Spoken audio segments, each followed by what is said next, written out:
સુરતના ઝાપા બજાર વિસ્તારમાં આવેલી જે જલેબીની દુકાનમાં પાર્કિંગ કરવા જેવી નજીવી બાબતે ઝઘડો કરી લુખ્ખાઓએ આતંક મચાવ્યો હતો। સુરતના ઝાપા બજાર વિસ્તારમાં દુકાન આગળ ગાડી પાર્ક કરવા બાબતે થયેલી બોલાચાલીએ હિંસક સ્વરૂપ ધારણ કર્યું હતું અને 4 થી 5 લોકોએ દુકાનમાં ઘૂસી તોડફોડ કરી હતી।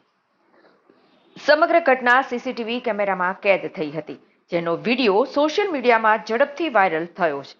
આખરે 4 લોકોની ધરપકડ કરવામાં આવી છે।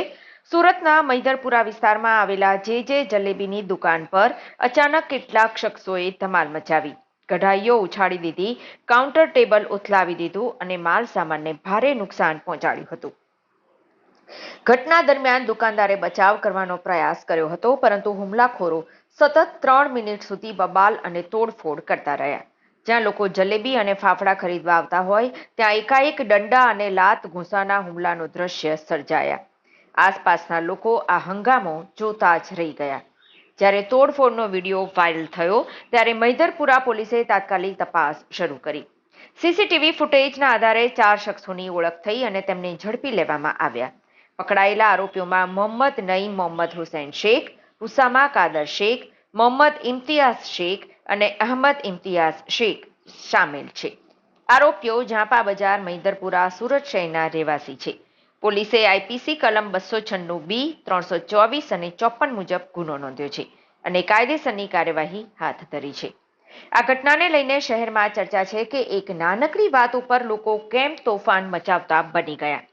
સીસીટીવી ફૂટેજમાં સ્પષ્ટ દેખાય છે કે આરોપીઓ દુકાનમાં ઘૂસી ગાળો આપી તોડફોડ કરી રહ્યા છે। શું આરોપીઓનો ઈરાદો ફક્ત ગાડી પાર્કિંગ બાબતે રોષ ઠાલવવાનો હતો કે પછી કોઈ જૂની દુશ્મનાવટ પણ હતી? પોલીસ હાલ તમામ દ્રષ્ટિએ તપાસ શરૂ કરી રહી છે। આ ઘટનાએ સુરતના વેપારીઓમાં ભયનું વાતાવરણ ફેલાવ્યું છે।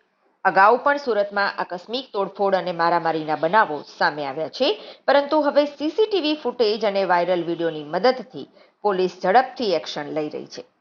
મૈદરપુરા પોલીસ હવે તપાસ કરી રહી છે કે આ આરોપીઓ અગાઉ પણ આવા ગુનાઓમાં સંડોવાયેલા છે કે નહીં।